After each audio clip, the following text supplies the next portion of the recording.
साल 2019 की बात है। उत्तर प्रदेश के पूर्वी हिस्से में बसे शहर प्रयागराज से लगभग 30 किलोमीटर दूर एक छोटा सा कस्बा था। नाम था फूलपुर।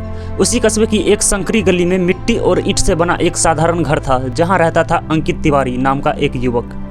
अंकित की उम्र इस समय लगभग 23 साल थी। उसका परिवार बहुत साधारण था। उसके पिता रामकिशोर तिवारी छोटे किसान थे। उनके पास केवल 2 बीघा जमीन थी, जिससे पूरे साल का खर्च चलना भी मुश्किल हो जाता था। अंकित की मां सरोज तिवारी घर संभालती थी और कभी कभी आसपास के घरों में सिलाई का काम कर लिया करती थी। घर की आर्थिक हालात कमजोर थी, लेकिन उस घर में एक चीज बहुत मजबूत थी, वो है उम्मीद। अंकित बचपन से ही यह सुनते हुए बड़ा हुआ कि अगर किसी तरह उसे सरकारी नौकरी मिल जाए तो पूरे परिवार की जिंदगी बदल सकती है। इसी उम्मीद के साथ उसने पढ़ाई जारी रखी। साल 2015 में उसने फूलपुर के एक इंटर कॉलेज से 12वीं की परीक्षा पास की। पढ़ाई में वह बहुत तेज नहीं था, लेकिन मेहनती जरूर था। उसके पिता अक्सर खेत से लौटकर उससे कहते थे, बेटा हम तो जिंदगी भर खेत में ही लगे रहे, लेकिन अगर तुम पढ़ लिख कर नौकरी पा गया तो हमारी मेहनत सफल हो जाएगी। अंकित ने भी इस बात को अपने दिल में बसा लिया था।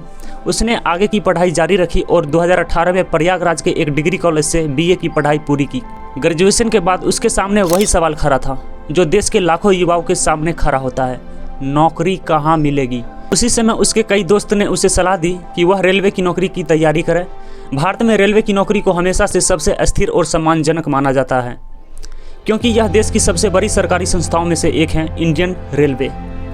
अंकित ने भी फैसला कर लिया कि अब वह रेलवे की नौकरी के लिए पूरी मेहनत करेगा। वह हर सुबह 5 बजे उठ जाता था, पुराने अखबारों से नोट्स बनाता, दोस्तों से किताब मांगकर पढ़ाई करता और कभी कभी तो दिन भर पढ़ाई करते करते देर रात तक जागता रहता। उसके पास कोचिंग के पैसे भी नहीं थे, इसलिए वह खुद ही तैयारी करने की कोशिश करता था।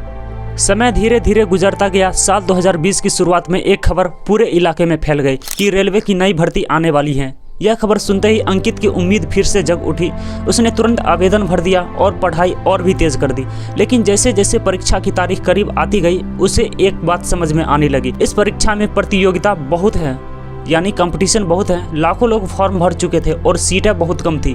कभी कभी रात को पढ़ते पढ़ते वह सोच में पड़ जाता था कि क्या सच में इतनी बड़ी परीक्षा को पास कर पाएगा। इसी चिंता के बीच उसकी ज़िंदगी में एक ऐसा मोड़ आ गया जिसने सब कुछ बदल दिया। मार्च 2020 की एक शाम थी। अंकित अपने पुराने दोस्त संदीप मिश्रा के साथ बस स्टैंड के पास एक चाय की दुकान पर बैठा हुआ था।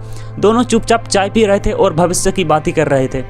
तभी संदीप ने अचानक धीमी आवाज़ में एक ऐसी बात कही जिसने अंकित को चौंका दिया था। संदीप ने कहा, अगर तुम्हारे पास पैसे हो तो रेलवे की नौकरी सीधे लग सकती है। पहले तो अंकित को लगा कि संदीप मजाक कर रहा है, लेकिन संदीप के चेहरे पर कोई मजाक नहीं था। उसने धीरे धीरे बताया कि वह एक ऐसे आदमी को जानता है जिसकी पहचान रेलवे के बड़े अधिकारियों तक है और वह पैसे लेकर नौकरी लगवा देता है। अंकित को यह बात सुनकर भरोसा नहीं हुआ। उसे लगा कि यह कोई अफवाह होगी, लेकिन संदीप बार बार यही कह रहा था कि यह सच है और कई लोगों की नौकरी इसी तरीके से लग चुकी है। 2 दिन बाद संदीप ने अंकित से कहा कि अगर वह चाहे तो वह उस आदमी से मुलाकात करा सकता है। बहुत सोचने के बाद अंकित तैयार हो गया। दोनों बस पकड़कर वाराणसी पहुंच गए। वाराणसी शहर के एक छोटे से होटल के कमरे में उनकी मुलाकात एक आदमी से हुई।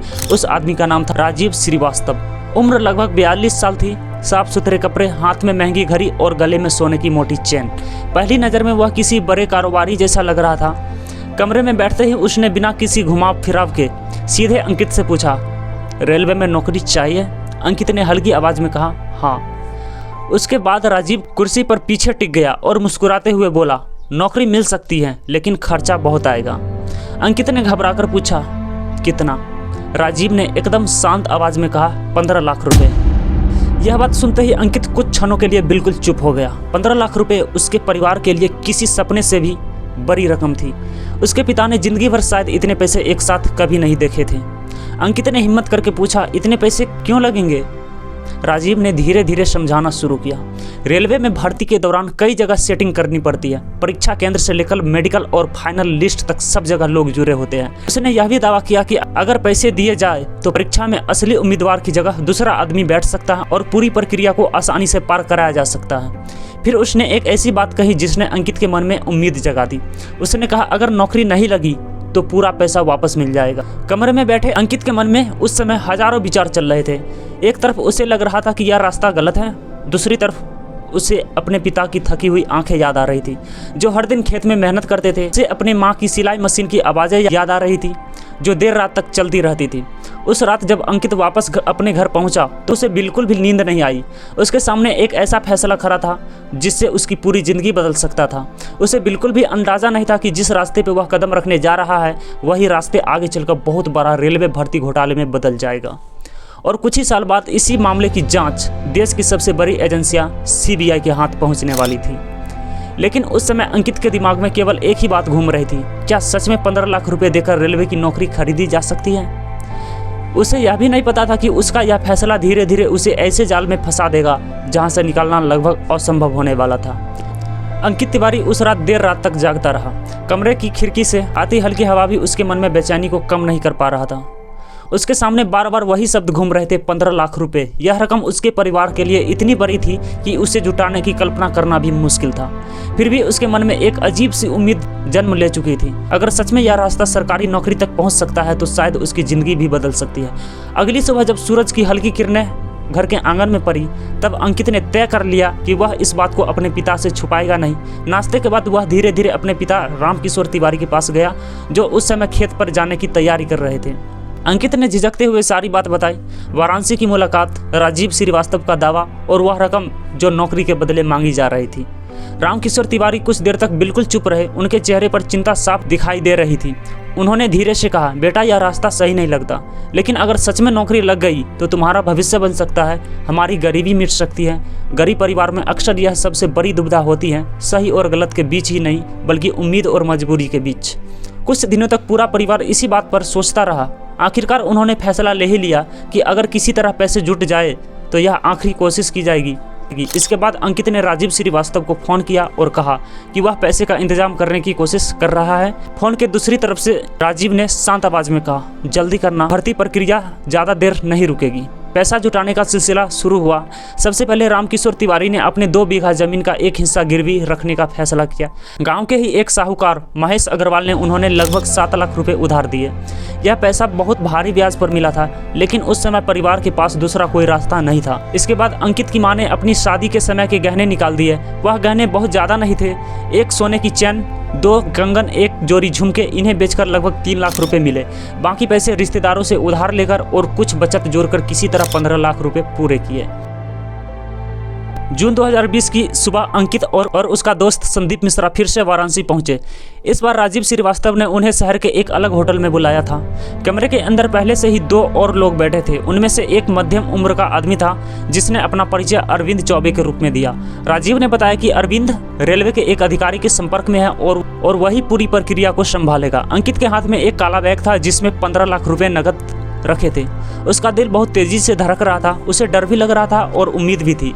कमरे के दरवाजे बंद हुए, बैग टेबल पर रखा गया और राजीव ने धीरे धीरे नोट गिनना शुरू किया। लगभग आधे घंटे बाद जब पूरी रकम गिनी जा चुकी थी तब अरविंद चौबे ने एक कागज पर कुछ नोट्स लिखे और अंकित से उसका आधार कार्ड और शैक्षणिक प्रमाण पत्र की कॉपी मांगी।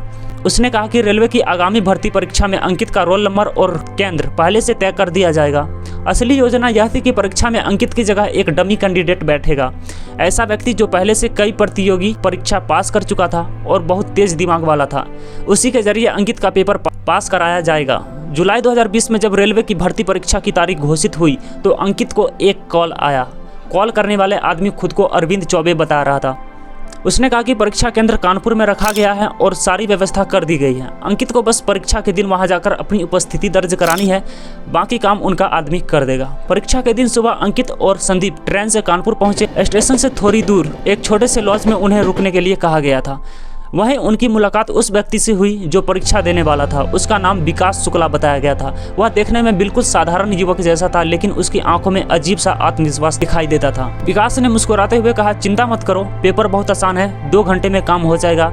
यह सुनकर अंकित को थोड़ा भरोसा हुआ, लेकिन उसके दिल में डर अब भी था। परीक्षा केंद्र के बाहर भारी भीड़ थी। हजारों उम्मीदवार लाइन में खड़े थे। अंकित को पहले अंदर जाने के लिए कहा गया ताकि वह अपनी पहचान दर्ज करा सके।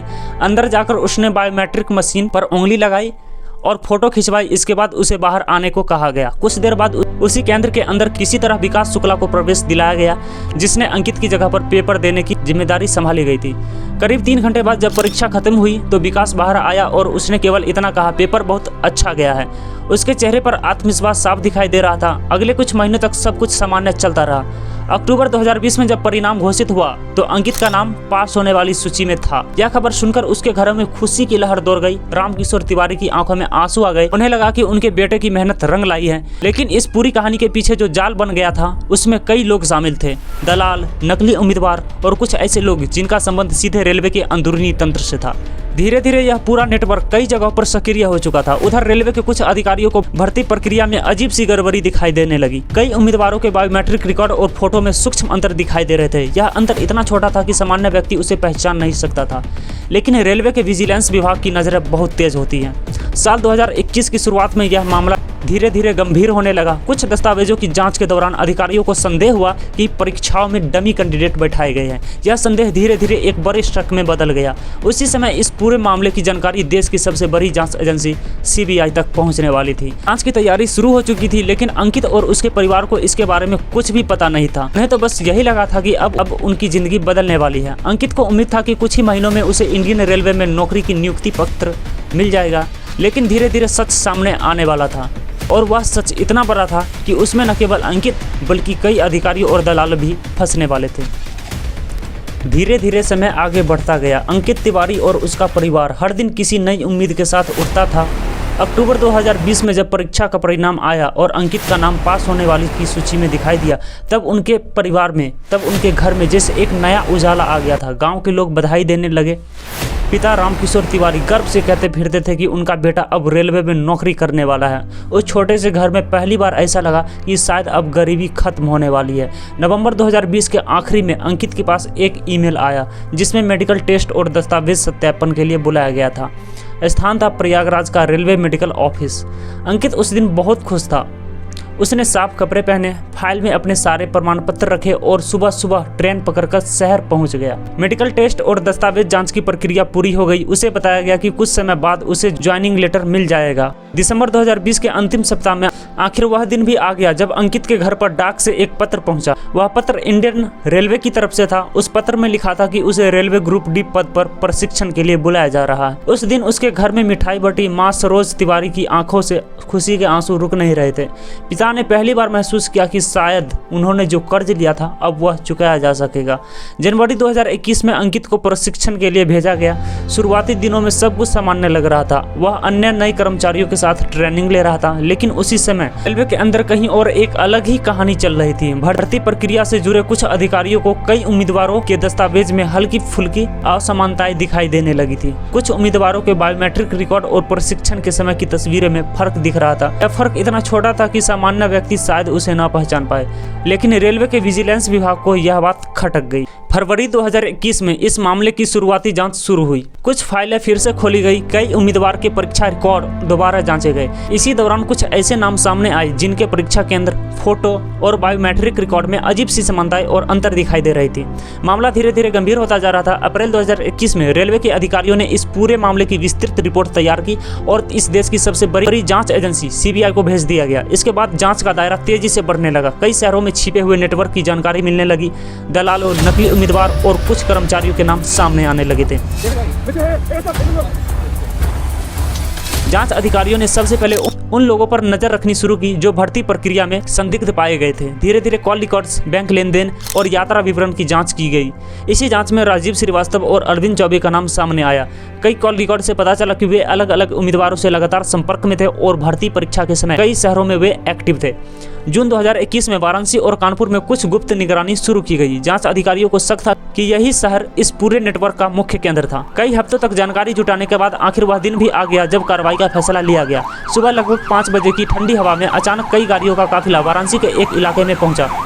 यह टीम CBI की थी। उन्होंने राजीव श्रीवास्तव के घर पर छापा मारा।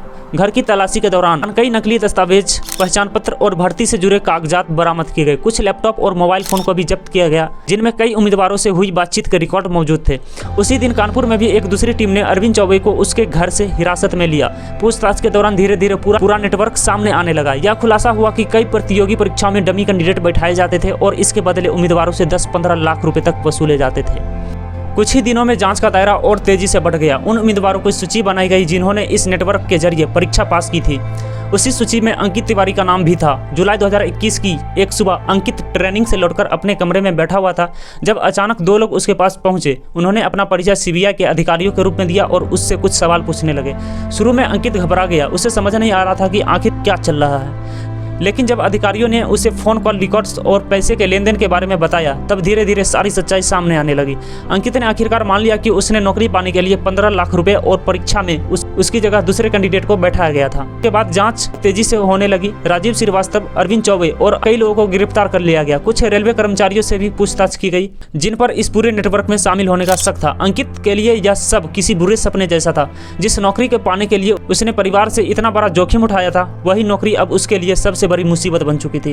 कुछ ही महीनों के भीतर उसकी नौकरी रद्द कर दी गई और उसके खिलाफ कानूनी कार्रवाई शुरू हो गई। जब यह खबर उसके गांव फूलपुर पहुंची तो वहां का माहौल बिल्कुल बदल गया। वही लोग जो कभी उसके घर मिठाई खाने आए थे अब तरह तरह की बातें करने लगे थे। रामकिशोर तिवारी को सबसे ज्यादा दुख इस बात का था कि उन्होंने अपने बेटे के भविष्य के लिए जो फैसला लिया था ही अब उनके परिवार के लिए सबसे बड़ा बोझ बन गया था। समय के साथ इस पूरे मामले में कई आरोपियों के खिलाफ चार्जशीट दाखिल की गई। अदालत में लंबी कानूनी प्रक्रिया शुरू हुई। कुछ लोगों को जेल की सजा हुई और कई मामलों की सुनवाई सालों तक चलती रही। अंकित तिवारी की कहानी धीरे धीरे पूरे इलाके में एक उदाहरण बन गई। ऐसा उदाहरण जो यह बताता है कभी कभी जल्दी सफलता पाने की कोशिश इंसान को ऐसे रास्ते पे ले जाती है जहां से लौटना मुश्किल हो जाता है। उस छोटे से घर में जहां कभी सरकारी नौकरी का सपना देखा गया था अब केवल एक ही बात बार बार याद की जाती थी। अगर उस दिन वाराणसी के उस होटल के कमरे में वह फैसला ना लिया गया होता तो शायद जिंदगी किसी और दिशा में चलती।